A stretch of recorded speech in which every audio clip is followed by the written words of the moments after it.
श्रीगुरुभ्यो नमः। श्रीपरमगुरुभ्यो नमः। श्रीमदानन्दतीर्थभगवत्पादाचार्यगुरुभ्यो नमः।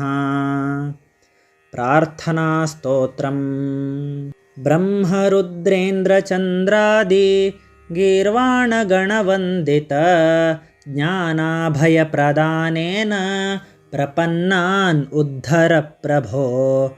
कारुण्यपूर्णनेत्राभ्यां सज्जनानन्ददायक ज्ञानाभयप्रदानेन प्रपन्नान् उद्धर प्रभो।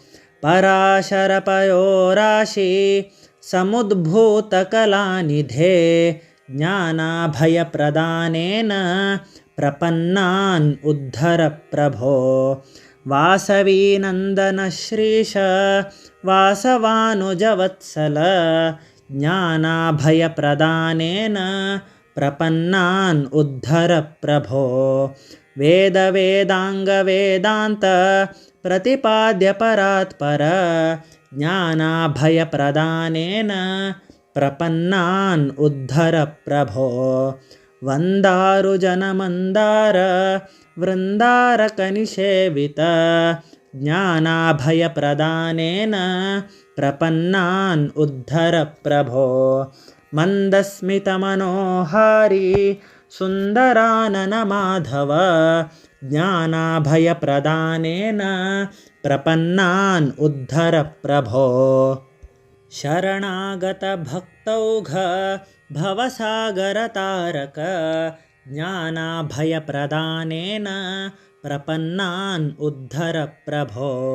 कोटिकोटीन्दुसङ्काश मेघगम्भीरनिस्वन ज्ञानाभयप्रदानेन प्रपन्नान् उद्धर प्रभो।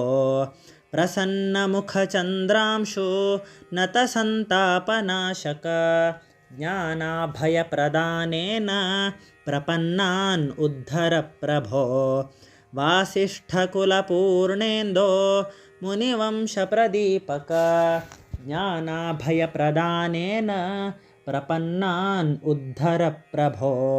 ज्ञानाभयकराम्भोज सुशोभितकरद्वय ज्ञानाभयप्रदानेन प्रपन्नान् उद्धर प्रभो। दयापूर्णकटाक्षेण व्यासदेवदयानिधे ज्ञानाभयप्रदानेन प्रपन्नान् उद्धर प्रभो। सर्वशक्तजगन्नाथ सच्चिदानन्दविग्रह ज्ञानाभयप्रदानेन प्रपन्नान् उद्धर प्रभो। सन्तुष्टमनसा नित्यं स्तोत्रेणानेन संस्तुत ज्ञानाभयप्रदानेन प्रपन्नान् उद्धर प्रभो। इति श्रीमत्सुधीन्द्रतीर्थकृतं प्रार्थनास्तोत्रं सम्पूर्णम्। श्रीकृष्णार्पणमस्तु।